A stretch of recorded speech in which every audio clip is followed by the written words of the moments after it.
Live now. Refresh your screen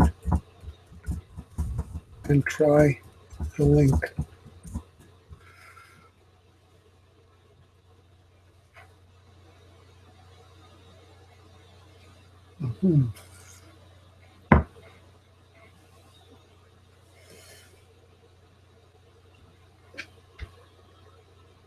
Okay, good.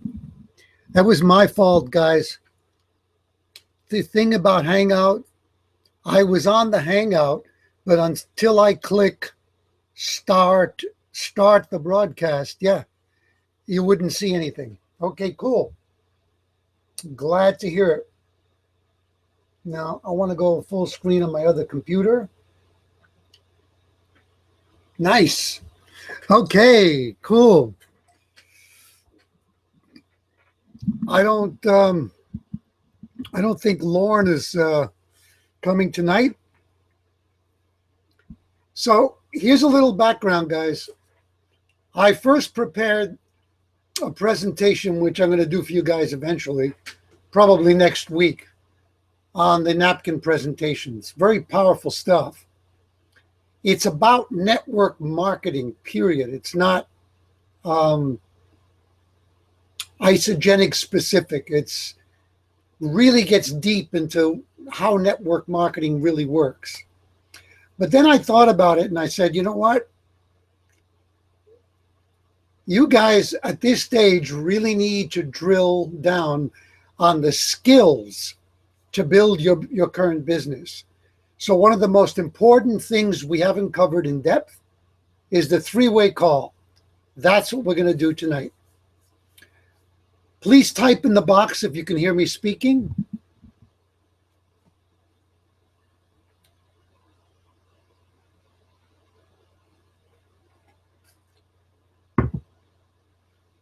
It's really funny. I'm seeing a delay on my other computer.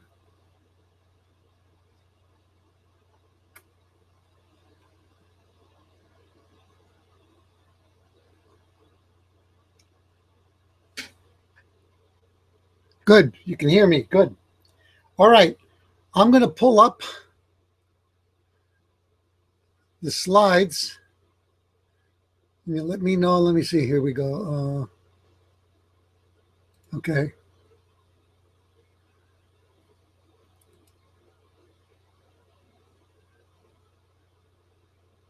Okay. So you should be seeing the first slide.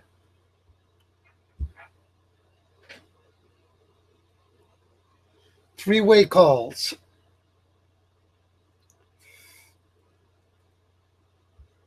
Myth versus truth. Type in the box if you can see that.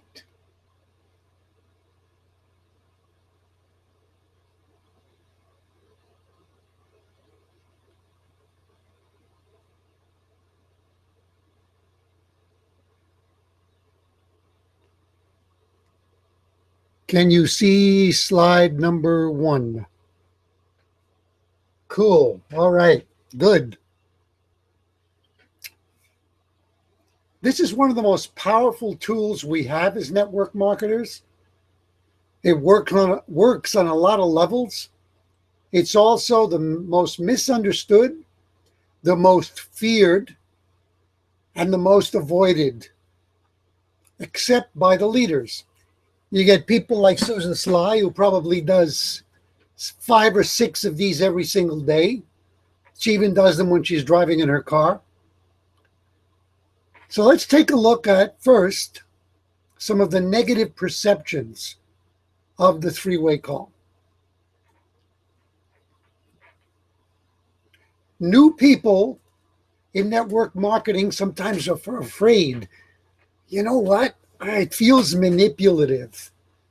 I'm going to sneak up on my prospect and, bring on another person to the call. They feel that maybe it's like a bully tactic. And for some, it's a control issue. The associate feels, I'm an intelligent, mature person. I don't need another person to assist me. Big mistake. This is the big difference between traditional sales, where people really go at it in single-minded, independent competition, and in an endeavor like this, where we build teams through duplication. So looking for support from someone who's more experienced is the smart thing to do. It is definitely, if you have a control issue around it, get over it. Now, let's look at what the truth is. Done correctly, the three-way call is very respectful of the prospect. It's actually an act of generosity. It's inclusive, supportive, and it should be inspiring. We're going to find out how.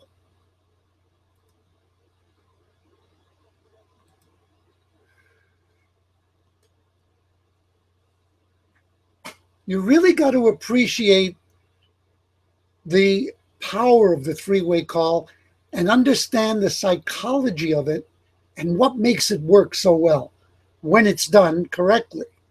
Okay? There's a big issue of credibility. No matter how professional you are, and no matter how well liked you are in your community, the tendency is that people who know you especially are so relaxed with you that they won't take you as seriously as they will a person they haven't met yet, who is presented as an expert. The joke is that the expert is always the stranger from 50 miles away carrying a briefcase. Positioning. All of a sudden, people look up to that person. They don't know them. They've heard a good reputation about this person. So-and-so is very successful, etc., and here to help you. People are looking forward to that.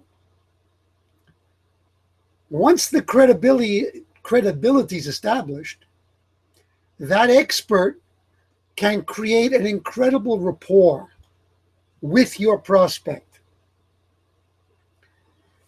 The other thing to consider is this.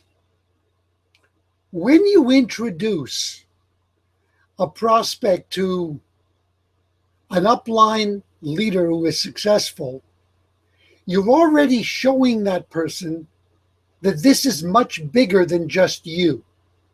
It's not you selling shakes out of the trunk of your car.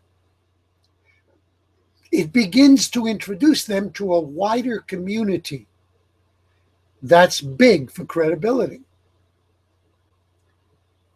And duplication, again, a very powerful, necessary, misunderstood concept. You see, if you start using the three-way call on a regular basis, you're teaching your new prospect that that's the way we do things, even without saying it. You don't have to formally say, I'm going to teach you something, but your behavior is setting an example. Another thing it does for a prospect who may eventually look at this as a business, or who's looking at it for the first time as a business, you're letting that person see how easy it is, because the message is, you, prospect, don't have to know everything. It's okay. All you've got to do is expose people to information and then introduce them to someone who knows more than you. That is a powerful message to send, because it helps the person to believe, you know what? I can do this. That's where the duplication comes in. Now, here's a little image to drive home what I said before.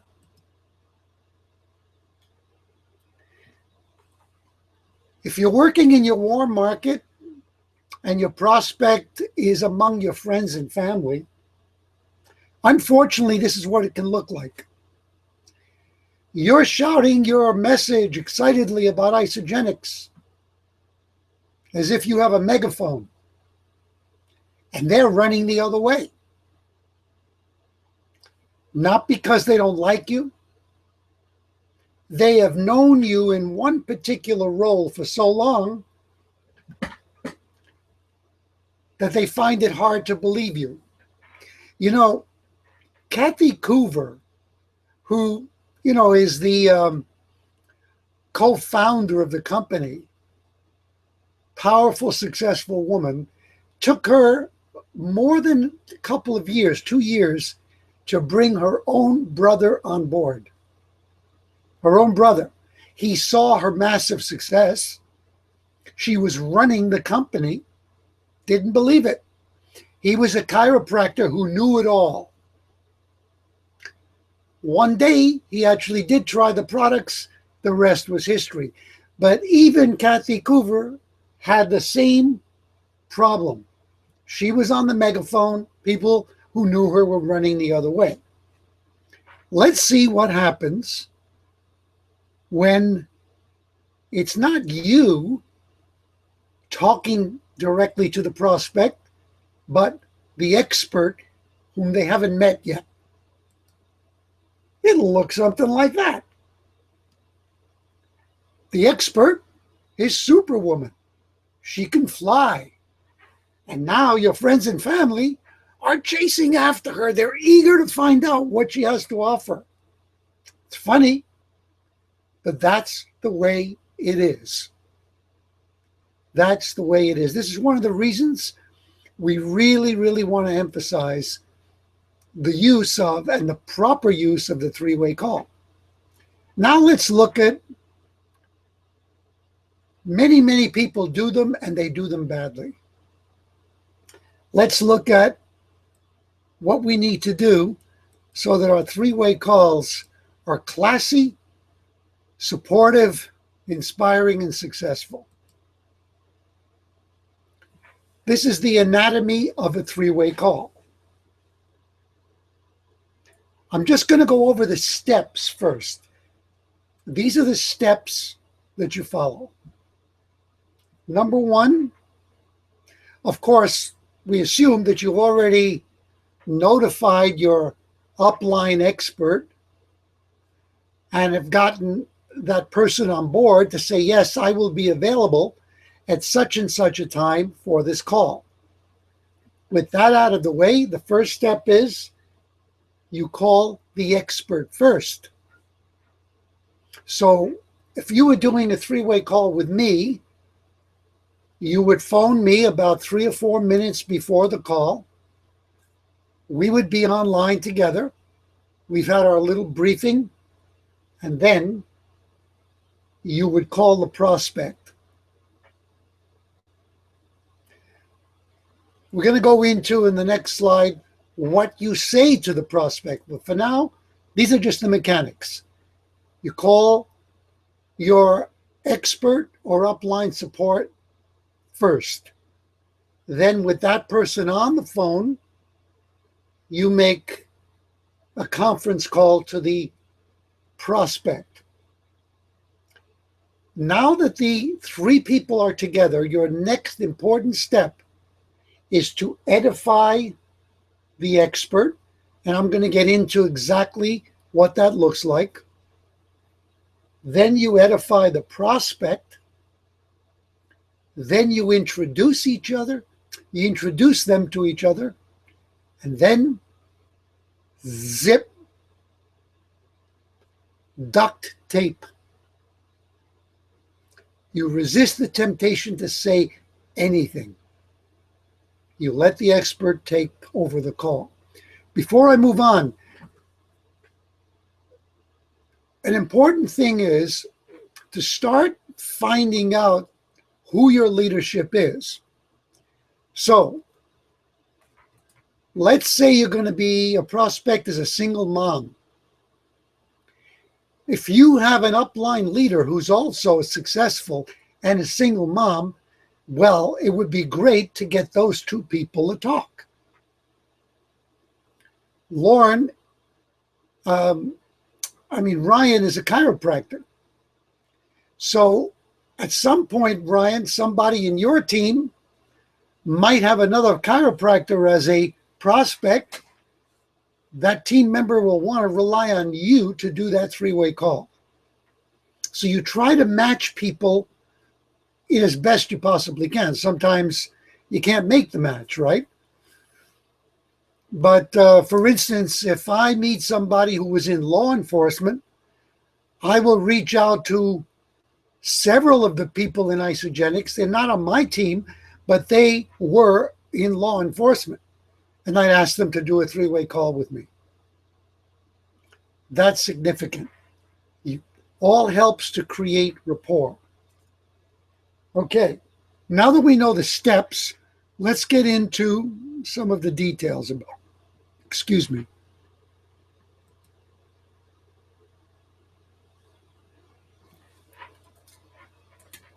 Really, really important that you prepare the expert with relevant information about your prospect. And you should know something about who that person is. For instance, you tell the upline leader, I met this wonderful woman at the gym. She's a single mom. She has two children, a boy and a girl. The boy is 4, the girl is 5. Okay?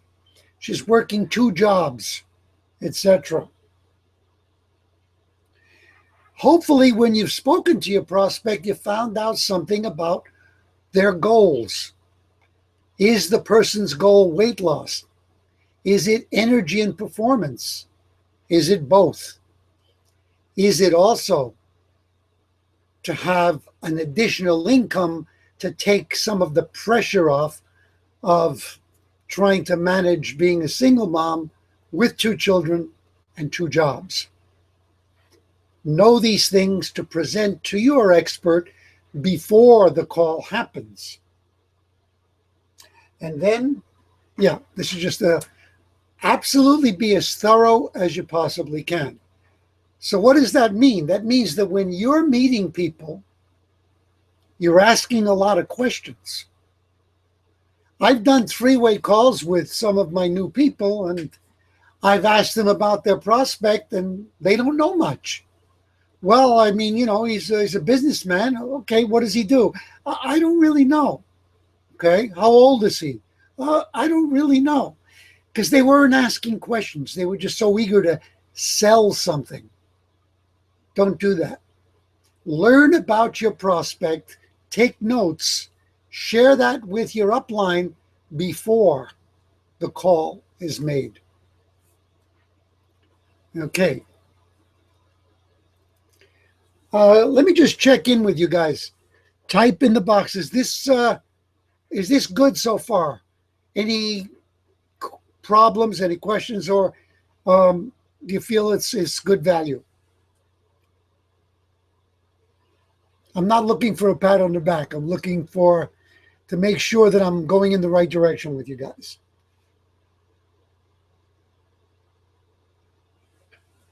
I'll wait for you to type. You're probably hearing me in delay.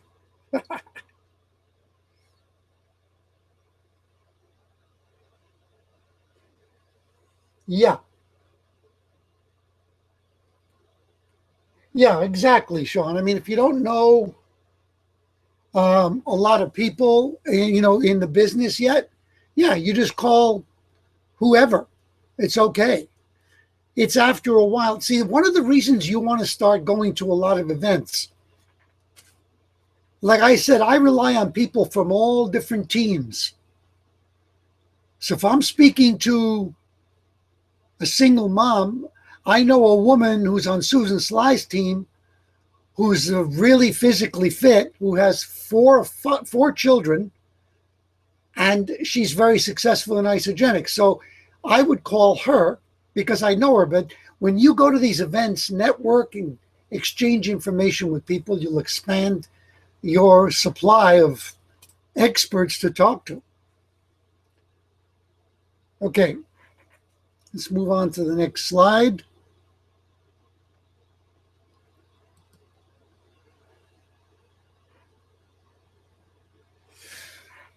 What you say once you get the prospect on the phone. You don't just jump in and say, "Hi, Mary, I want to introduce you to." A warm greeting, sincere warm greeting. "Hi, good to talk to you again. How was your day?" And this next thing, don't skip it. Is this still a good time to talk? Or is this a good time to talk? Yes, they've set the appointment, but things might have changed. Be courteous and ask that question. Is it a good time to talk? Most likely it is, especially if they have answered the phone. So at that point, you move on to the next step.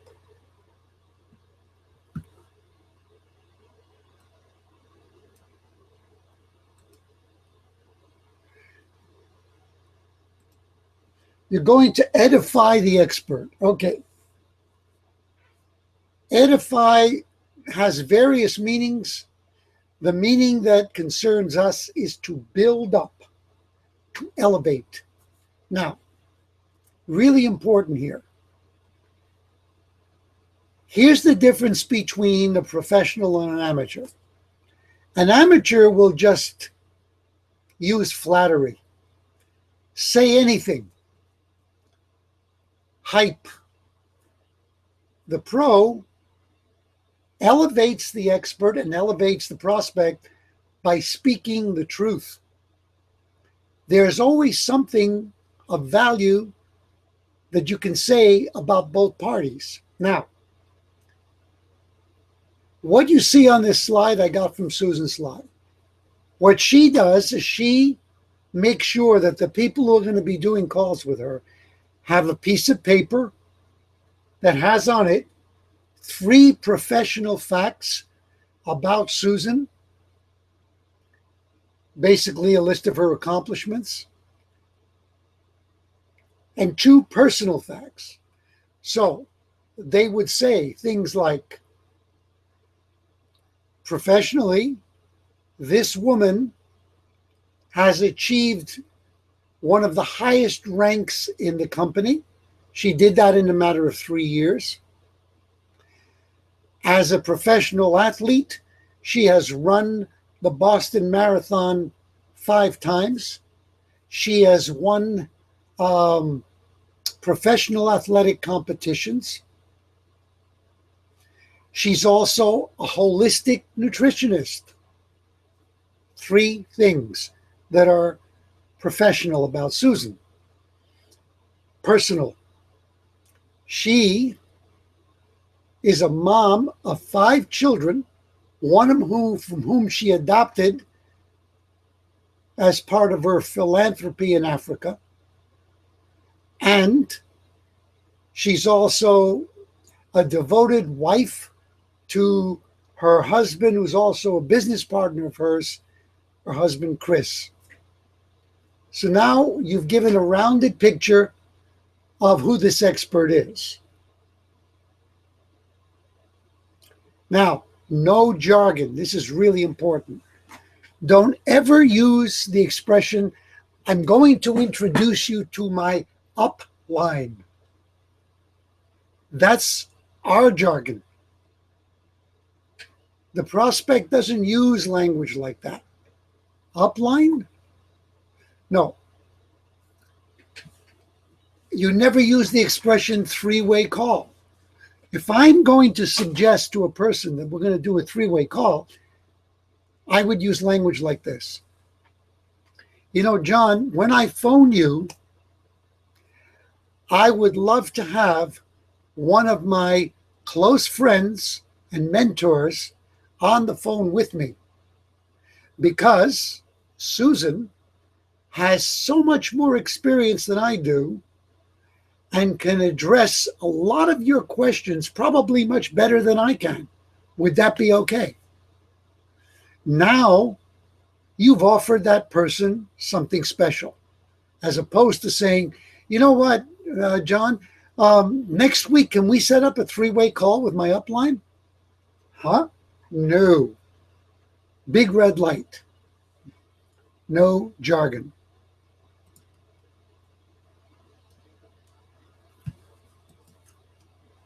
Whoops. Having a little, okay, my mouse was acting up. Okay. Now,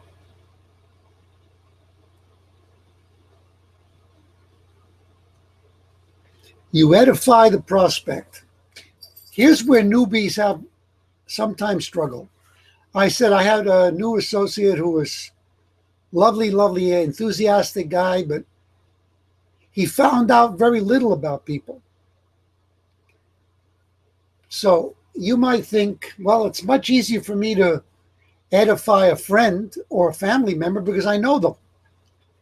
I only met Carol 3 days ago in Starbucks. What do I know about her? If you did your job, asked probing questions, you would know enough to be able to sincerely edify that person. For instance, if all I got from that human being was, you know what, Carol is a really upbeat, positive, warm individual. Because I saw that and I felt it in my interaction with that person. That is sincere. You don't make things up, because the prospect knows that you're being fake and you've lost that person forever. Certainly, if you had a conversation with that individual, you would have found out a few details. What kind of work do they do? What are they looking to achieve? Let's say the person told you, you know, I'm the manager of a team of 9 people, and I've only been on that job for 6 months, and I've already achieved that status. And, well, you would be able to say in the edification, Carol is a strong, responsible leader in her current job. She manages a team of 9 people, right?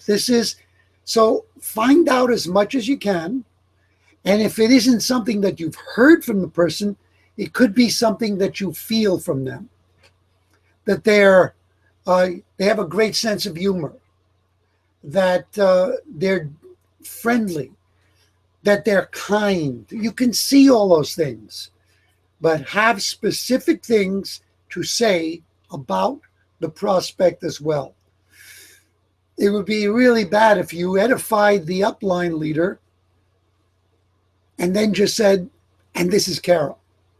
Nothing good to say about Carol at all. No, you edify both. Now, this is so crucial, guys, because what you're doing, I think I should go to the next slide because it'll really drive this home. Yeah. The edification, if it's done well, determines the success of the call. If it's done badly, it can determine the failure of the call. If it's not done at all, you're really not setting that call up for great success. So you're setting the stage, you see. And edification creates this very powerful thing called social proof. Social proof for the prospect about the company and the caliber of people in it. I have actually had the privilege to do a three-way call, several, with Susan Sly helping me. You know, one of the top earners in the company, a woman who earns almost $3 million a year, and a mother and a wife. Now, when I introduce her to another woman, the social proof is enormous, enormous. She's meeting one of the top people in the company who's generous enough to give her her time. So what you're doing is setting this up. You're setting expectations that are extremely positive. By the time you've done the introductions,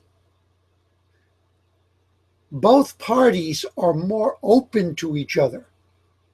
The prospect is excited, maybe even feeling privileged that they're meeting someone of such a high caliber. That means that they're going to listen to what they say very differently than they would if they were just hearing a sales pitch from somebody. That's the power of this. That's why you don't want to miss a single step of it. So maybe I didn't mention, but when you finish the edification of both parties, then you simply would say, I would say, Susan, meet Carol. Carol, meet Susan. And now we go on to the next important step. Oh, okay, Lauren, meet John. John, meet Lauren, whatever. Susan, meet Carol. Ryan, meet Patricia. Patricia, meet Ryan, etc. And now that that's done, you have a very easy job, unless you get in the way. And this is your job. That's it. Oh, no, there's a second part to it.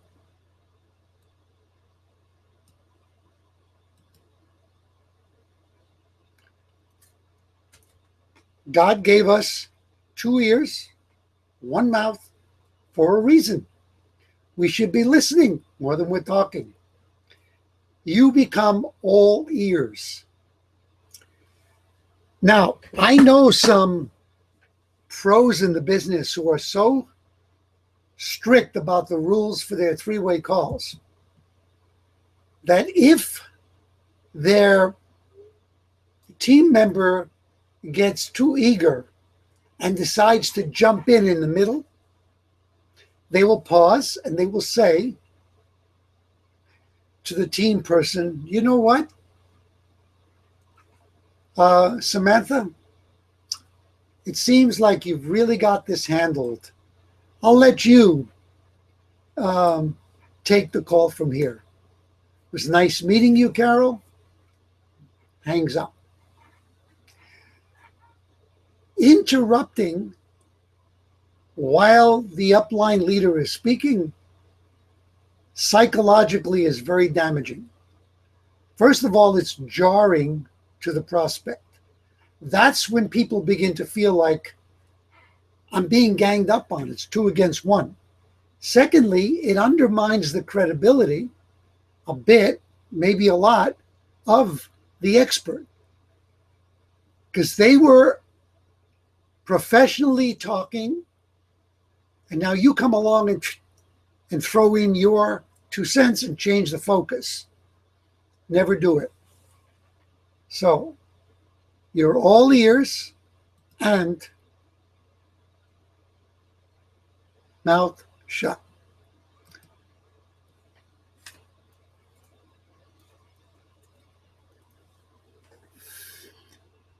Believe it, those were all the slides. But I'm sure that you guys will have questions, and I'll be happy to answer them. Oh, by the way, I'm going to type something in the box for you here. I'm going to go back to, I'll do it here on this computer.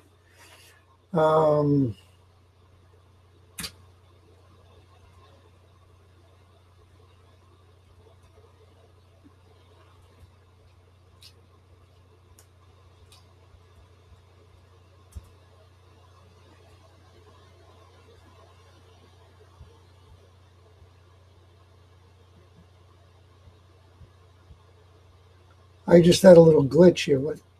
Oh, I see. Okay. Oh, come on. Okay, I'm going to have to do it on the other computer. Meanwhile, you guys can type in any questions that you have and any takeaways, guys. Let me go to chat on this computer. Okay.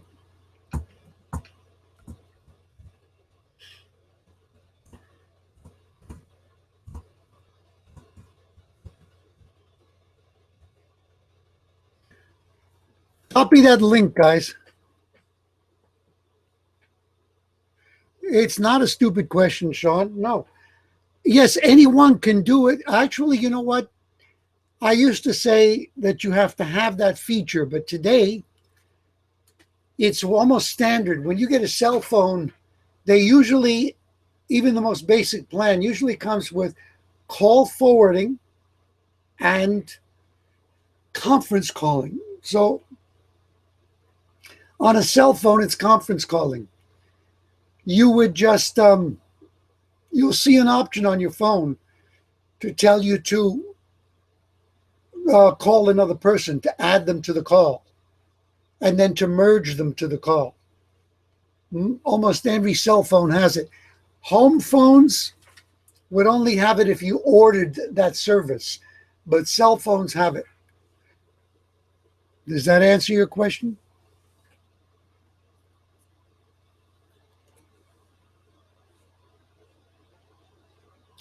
By the way, the reason I wrote down MLM Mobster, that's a blog that I have. And if you go there, you look to the right side, the top blog post that's listed is three-way to the top. You click on that and you'll get the entire article where I summarize everything I've been telling you here tonight. And it's basically a summary of Susan Sly's training on how to do a three-way call. Okay. MLM. Oh, you know why? I wrote MLM Boster. Of course it's not. It's, wait a minute, www.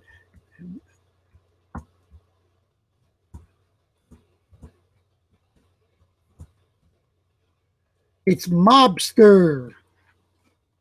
I'm not a, okay.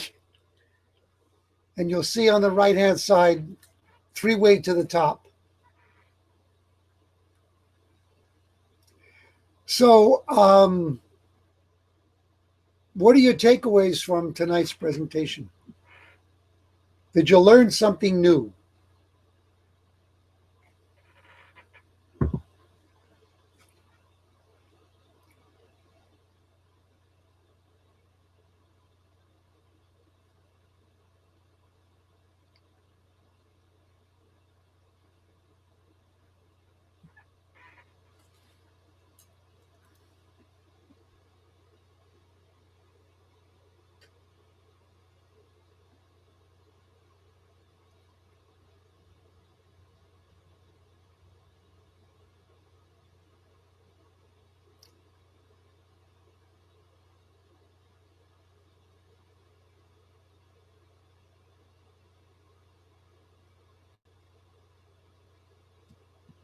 Is there a big delay? I wonder.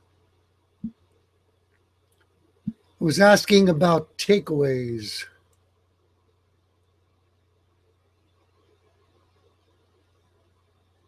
Yes, that's very true. And the importance of using the right language in every step of the way. Really, it's so easy to, get too relaxed and start using jargon that can really be harmful.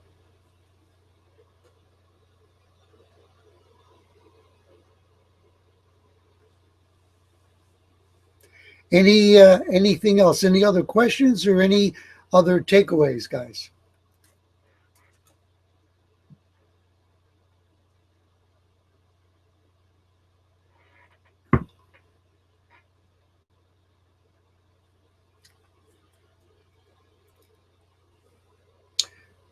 You're quite welcome.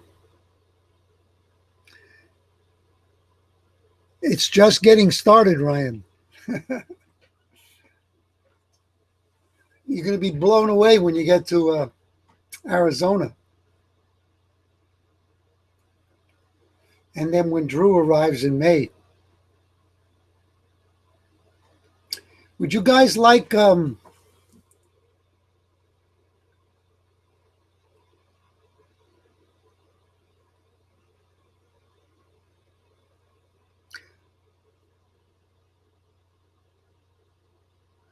when you would use what? Three-way calls? If you have a number of prospects, how do we organize a launch party?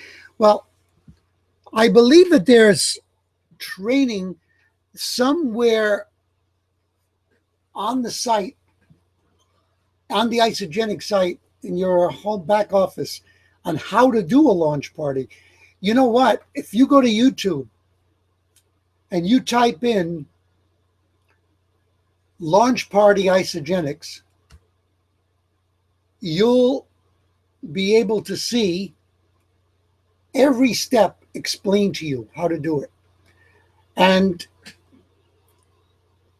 you should be, if you're going to do a launch party, then you should be doing it, organizing it yourself every step of the way.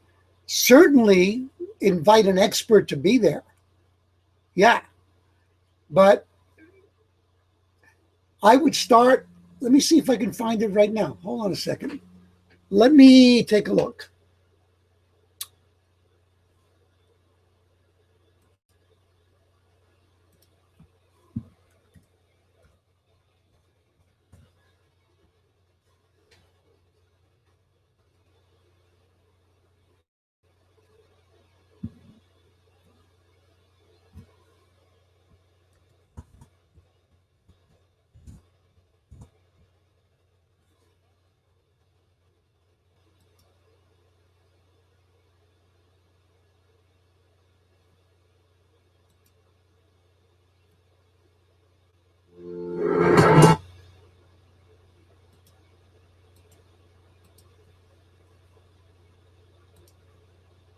Here you go.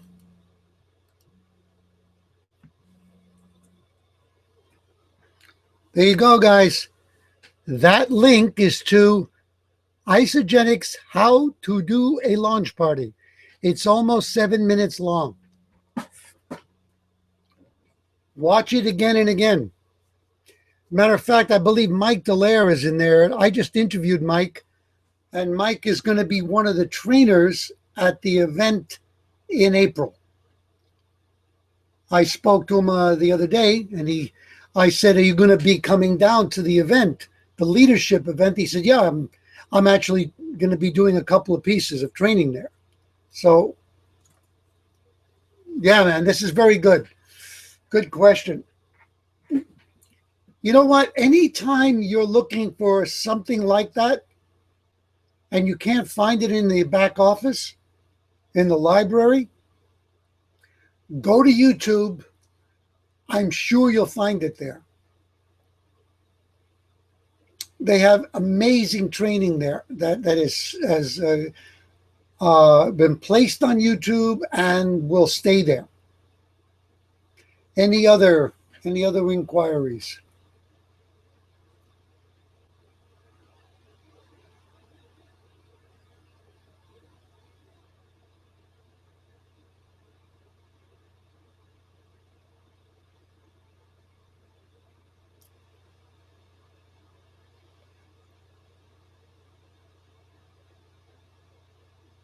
Any other burning questions?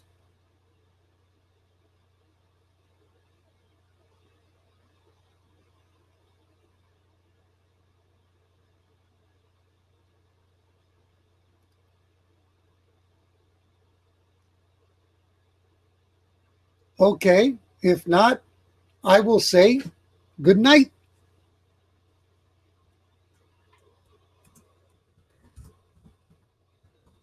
I think next week